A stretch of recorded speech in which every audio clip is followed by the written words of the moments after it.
I want to, my line of questions deal with LNG exports, and particularly around some of the diplomatic and global international implications of America getting into that market in a big way. In your opinion, will U.S. LNG exports improve the efficiency and transparency of international natural gas markets? I think in general, the more LNG that goes into the global market, the more opportunity there is for a market development. Okay. So I take that's a yes in terms of efficiency and transparency. That you think? Yeah. All I mean is it's the whole LNG global market. Right. Okay. Do the EIA 2012 LNG export analysis and the 2014 update, the NERA economic consulting analysis, and the NETL analysis, all commissioned by DOE, does that give DOE the sufficient data needed to make the public interest determination about LNG exports? Last year, when we modified the process, we said that we do have that set of analyses for up to 12 BCF per day. We're currently at 5.7, so we're still quite some headroom there. But we said we would need to commission, and we have done so, new analyses for going from 12 to 20, should that be called upon. We are still awaiting the contracted second study. Okay. When do you expect the Cove Point terminal to receive its final DOE approval? I believe Cove Point has received its final approval. Anybody know? I thought we had. Well, I'll check that. Maybe we can mutually verify. We'll verify. We'll verify either way, and yeah. Okay. But I would emphasize that we have no applications available right now for our final action. Well, it was our understanding that that what I was expecting was that you were waiting for FERC to reject their opponent's request for rehearing. But FERC is not under a time limit, therefore they're waiting. So the question is, are we waiting for FERC to do a rehearing? Does anybody know? Again, I may be getting confused, but I thought we had approved Cove Point and sorry, conditional. Oh. We had okay. I'm sorry. You're correct. Apparently, that we do not have a final approval. We are waiting for the EIS then from FERC. Well, so FERC does not have a time limit for their rehearing. Is there a policy requirement that DOE wait for FERC to deny the request for rehearing, or is it just DOE practice? Because I liked your first answer. I wanted it approved. So we need to have the EIS in order to have the information on environmental impact for the public interest determination. Is that what would come out of the rehearing process? If FERC is having a rehearing, that's what would come. Well, that's the problem. Yeah. FERC is not under a timeline to do a rehearing, so it just sits there. Well, okay. Look, I will go look into the status of that specifically. Could you please? Yes, I will. And it's just that again, we need to have the adequate information for our making a public interest determination, because we decided long ago, the department, before I was the department, that we certainly didn't want to do a parallel environmental impact statement. Sure. So typically, what we simply do is adopt the FERC statement. Okay. Yeah.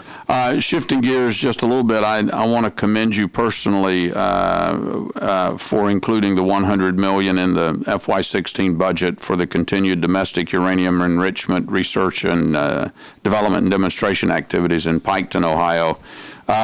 This is a critical domestic need, national security. We've talked about that, to produce our own enriched uranium. The FY15 Cromnibus contain language that directs the DOE to report to Congress by April 30th of this year with an accounting on the current and future availability of low-enriched uranium to meet our national security needs. can you give us a status report on that report, and will the department meet the 30 April deadline? There's a very active multi-agency process going on right now with the aim to meet that target. Okay, all right. Well, thank you. Gentleman's time has expired. At this time, I recognize the gentleman from Kentucky, Mr. Yarmouth, for 5 minutes. Thank you very much, Mr. Chairman, Mr. Secretary. Thank you for being here. I just want to begin by applauding your willingness to bring a demonstration of research to the committees. One of the things that obsesses me now is to try to figure out how we can make policy when things in the world are changing so rapidly. And we were talking earlier about the grid, and I read somewhere not too long ago where somebody's invented a way to transmit energy through sound waves, electricity through sound waves. And I'm thinking, if that's something that is actually viable and scalable, then we might have a whole different alternative to the grid. So the things that, as a matter of fact, I've thought it'd be good for us to just keep bringing futurists to the committee to talk, so we make decisions in context. But so anyway, I appreciate that and look forward to it. One of the things that I've been so excited about in the energy field is that the federally funded clean energy manufacturing initiatives have made a huge difference around the country, and specifically in my district. We have, because of the federal initiatives, we have like 4,000 new jobs at Ford Motor Company manufacturing plant. We have several thousand new jobs at a GE appliance plant because they're producing now energy efficient appliances that have benefited from federal tax credits. They brought a line of hybrid water heaters back from China, 420 jobs. So these types of programs can have a phenomenal benefit for the community. Could you talk about the initiatives going forward, what you're proposing in the budget to continue that kind of initiatives to promote energy efficient manufacturing? Well, there are many things. For one thing, for the Manufacturing Institute initiative, we are proposing to have full funding of 2 new institutes in the FY16 budget. That would be very exciting. Those are competitively awarded, and typically in the competition so far, the states have stepped up very strongly in terms of matching those funds. So that's one very important initiative. And by the way, to go back to some earlier discussions. With those institutes, we are also making sure we integrate training programs with them, so that you can get a workforce in the area, et cetera. Mm-hmm. On things like the Ford plant you mentioned, I believe was part of the loan program in the ATVM. We still have $16 billion of authority left in that program, and we are encouraging especially suppliers for the auto industry to come forward, and we also have, of course, calls out for fossil, renewables and efficiency, and nuclear. And when you put those all together, those could really help move the needle, I think, as have the previous loans in terms of jobs and cutting edge manufacturing. There's one thing that I've been meaning to ask somebody, so you're a good person to ask. Several months ago, well, it's probably a year ago now, General Wesley Clark was speaking to a group that I was part of and talking about, and he's been doing a lot of work in the energy field internationally and been traveling back and forth to China.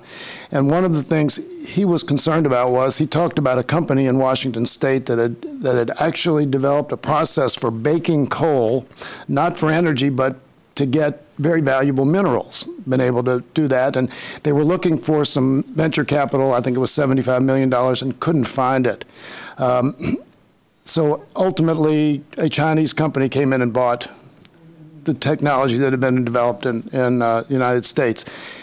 Is that the type of situation that that loan program or maybe some other DOE initiatives might be able to accommodate?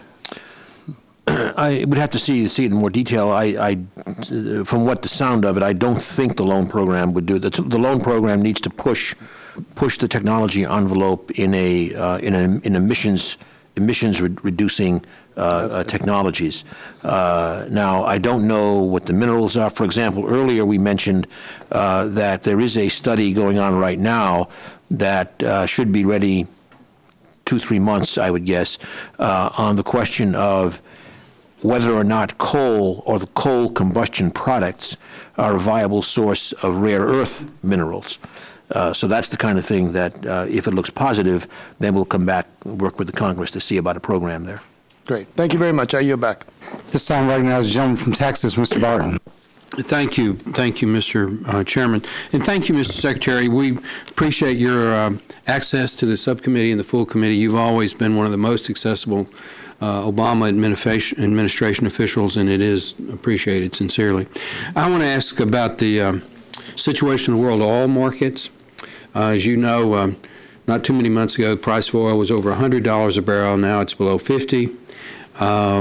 Massive layoffs in the service industry in the oil patch and drilling programs. Talked to an independent producer in Texas this past week. They had 15 rigs operating a year ago. They have 2 today, and they're not completing the wells. They're just drilling them, and then they're not fracking them. They're just drilling the wells. I introduced H.R. 702 last week to repeal the existing ban on crude oil exports. I have heard you and other venues say reasonably positive things about that. I would like your position and the department's position, and if you're able to give it, the administration's position, if y'all would support the outright repeal of the existing ban on crude oil. My bill also requires a study of the Strategic Petroleum Reserve. We've got a fairly large SPR these days. And so we want to repeal the ban and then take a look at what the future is for the SPR. I'd encourage your comments on those 2 issues. Well, Mr. Barton, as you know, the crude export policy issue is one for the Department of Commerce to address. They did issue this clarification recently about lightly processed condensates and I think provided some. Well, they're granting permits on a case-by-case basis, which is appreciated, but that's not a substitute, in my opinion, for a comprehensive policy, and it's much more cumbersome. It takes a lot longer, and it's not universal, as you well know. Yeah, so that's an issue that at the policy level, Department of Commerce would address. I do always put in context that we do still import 7 million barrels of oil per day, and I think that is an issue. That plus, of course, current low prices would severely impact, I think, what actually, would be the ground truth.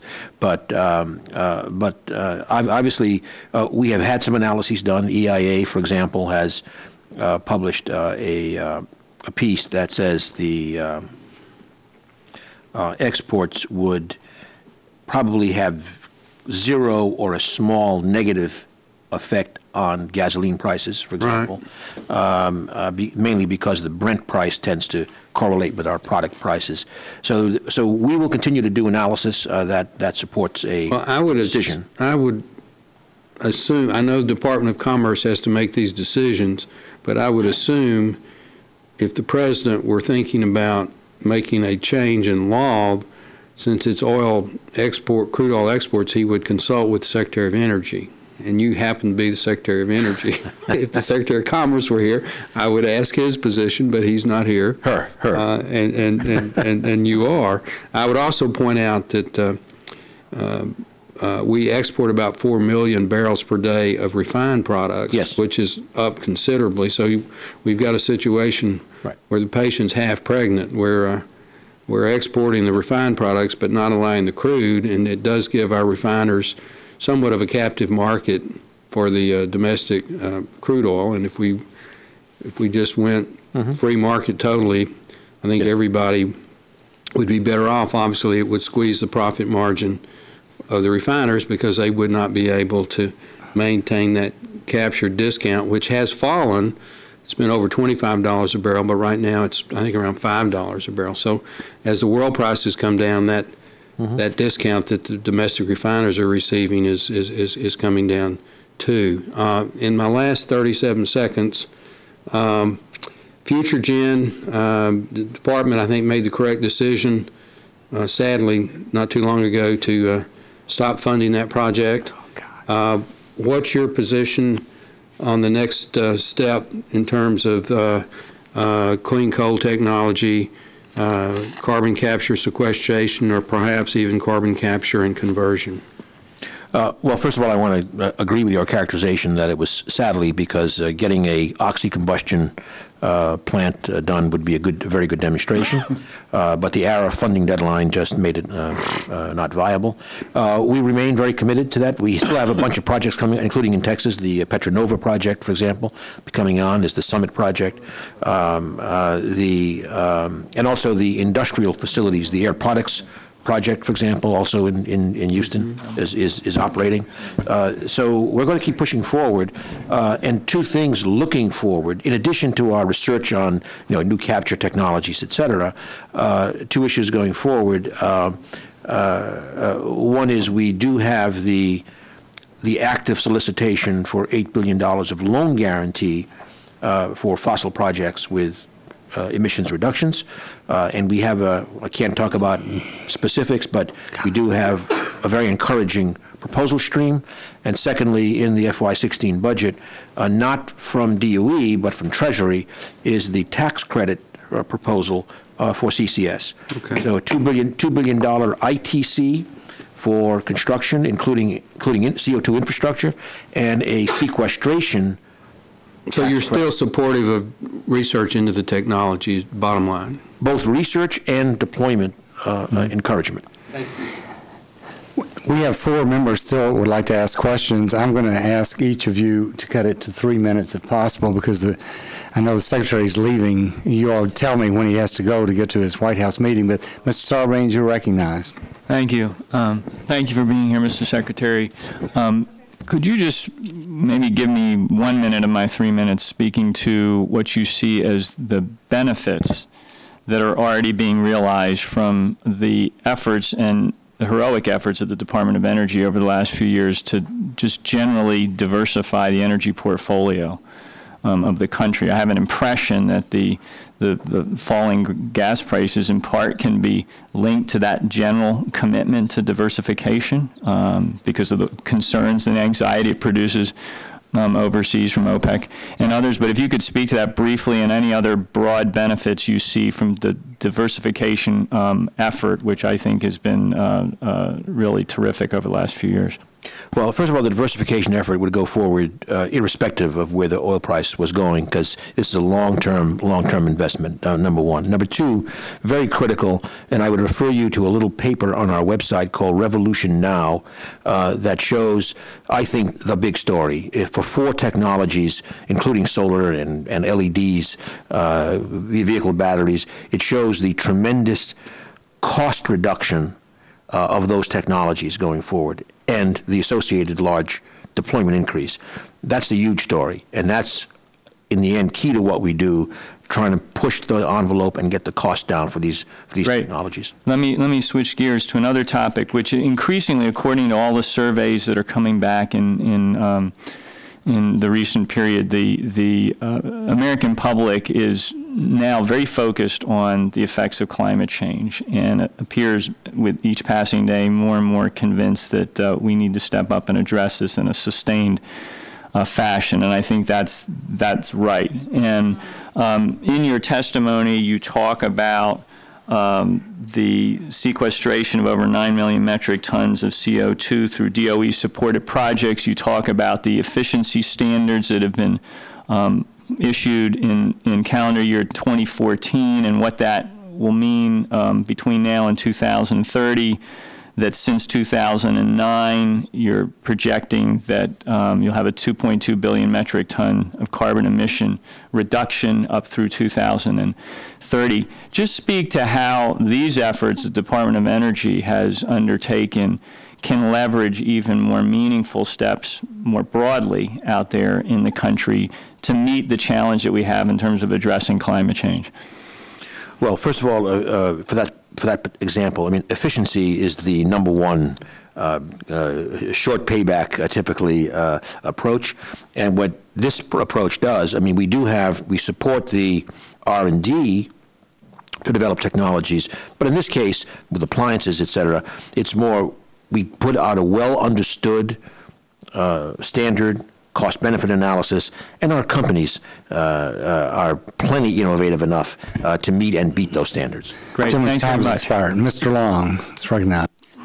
Thank you, Mr. Chairman, and thank you, Mr. Secretary, for being here. What do you attribute these precipitous drop in gasoline prices to? What do you think are the main couple of factors that have led to this big drop in gas prices? Well, I think the main issue is the combination of production, especially U.S. production. U.S. production of oil went up 1.6 million barrels per day just last year. Due to what? Due to the technology that had been developed over the years in terms of hydraulic fracturing and horizontal drilling, opening up the shale plays, also some deep water, but the shale plays mainly.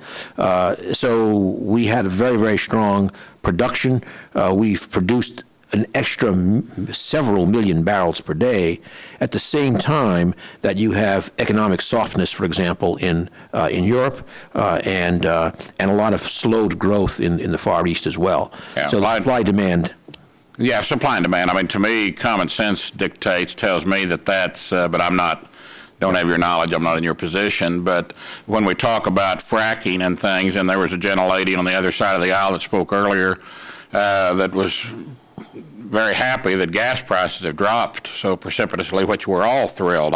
First time I went home after the big drop, I filled up. I thought the pump had stopped. It was like $30 short of where it used to ring up, and we're all pleased with that. But I think that fracking has been very effective in increasing the amount of production in this country, and I just wanted to make sure that I was on the right wavelength with that. You also, and to your credit, pointed out when Mr. Olson from Texas was talking about the carbon sequestration plant down there, and you corrected him and said it's not running.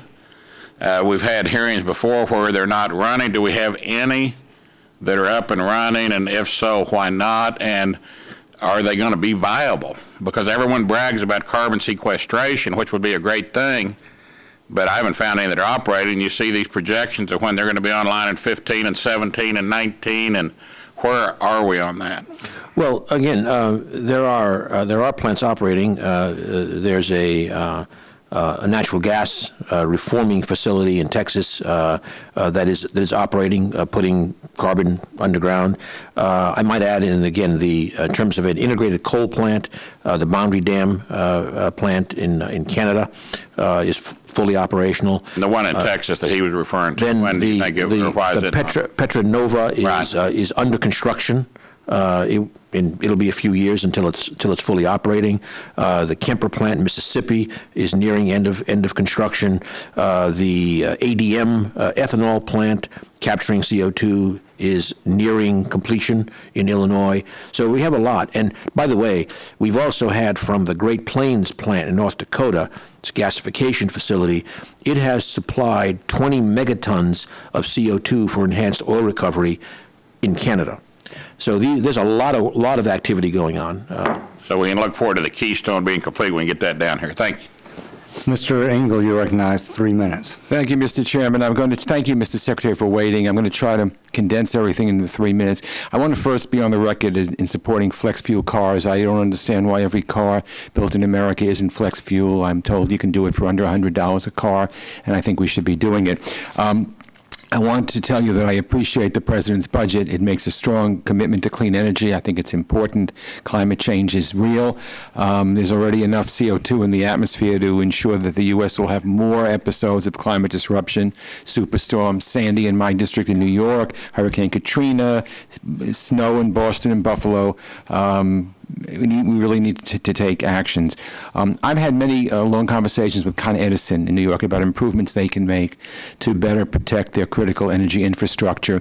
And I know that the Department of Energy also made recommendations for industry and governments to enhance response preparedness, restoration, and resilience to future storms. So can you provide me with an update on DOE's efforts to implement its recommendations, including updates on the progress and timing of the Northeast Gas Reserve? How has communications been improved? What has been done to facilitate access to fuel and other supplies? And have you identified any existing laws that need to be amended or laws that need to be promulgated? That's my first question. My second question involves Indian Point. I have been opposed. I have been for closing Indian Point. It's just north of New York City. I'm convinced it would never be approved at its current location if it would be built today for a myriad of reasons. And I'm wondering, your predecessor, Dr. Chu, expressed the need to look at whether the Indian Point reactors should remain, and I'm wondering if you could commit to do the same. Well, on the first question, first of all, more broadly, in terms of emergency response, the Northeast situation is clearly a major one in terms of climate. I just want to note that other examples would include, for example, the propane issues last year in the upper Midwest. And in all these cases, first of all, we are greatly increasing through the EIA. The EIA is, by the way, a really important agency. Our database and our communications with state energy offices so that we have good situational awareness. Secondly, the Congress did support in FY15 our expansion of our emergency response capacity at DOE. Thirdly, with regard to the petroleum reserve and the product reserve, of course, in the Northeast now we have both a heating oil and a gasoline reserve, 1 million barrels each, and we are performing fuel resiliency studies for other parts of the country as well. That gasoline reserve is fully up and operational. I mean, and there are 700,000 of the 1 million barrels are in the New York Harbor area. Could we have, Mr. Jim, just give me 10 seconds, could we communicate on Indian Point? I'm not opposed to nuclear power at all. I just worry about that power plant. Well, we can maybe we can do that. We have that discussion on the. Thank you. Thank you. This time, recognize the gentleman from Oklahoma for 3 minutes. Yeah, I need to leave in 3. And thank you. That's what. How much time do you have left, Mr. Secretary? About 3. I'll literally have one question for you. With the rate that our coal-fired power plants are coming offline due to the administration's rules on clean air and the war on coal, has there been any study at all to know if the capacity of our pipeline right now is going to be able to supply adequate supply to our power plants? Obviously, we know they're going to have to take up the blunt of the load, and yes. I believe we're going to have a shortage of electricity hitting our power grid. What I don't want to see is rolling blackouts. Right. So first of all, I want to just emphasize I don't accept the war on coal characterization. And that wasn't my words. That came out of the administration's. I mean that's no. Well, anyways, we can debate that at a different time. And there are many factors that have influenced the reduction in coal plants. And by the way, I might say nuclear plants as well have also gone. Sure, I understand that, but we have a lot of plants coming offline in 2016. So on the gas side, there was a paper. We'll be happy to supply it to you. It was published just days ago. It was part of an analytical work in our QER. And what it says fundamentally is there will be some need for some regional build-out of additional gas pipe, but not nearly as much as being discussed. For one reason, in the last years, we've had a tremendous build-out of gas pipelines. In fact, enough to carry twice as much gas as we actually use. But getting it to the power plants, we're seeing 4 years it's taking to get a permit on average to get a line built to the power plants. We have units coming down at an alarming rate coming 2016. If we're down in these things, then what's DOE's answer to the shortage we're going to have in 2 years? Because we can't even get the lines permitted in that amount of time. Okay, again, the issue is that I think this is a more detailed discussion we'd be happy to follow up on, but to emphasize, there's been this huge build-out. those pipes are underutilized.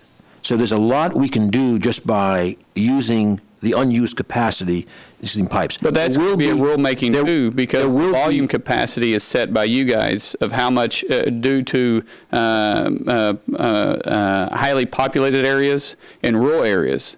But so there is going to have to be some fluctuation there. We can discuss this at further length because this is obviously vitally important. So thank you for your time. It is. And time's expired. Ms. Flores, do you have one question you want to ask?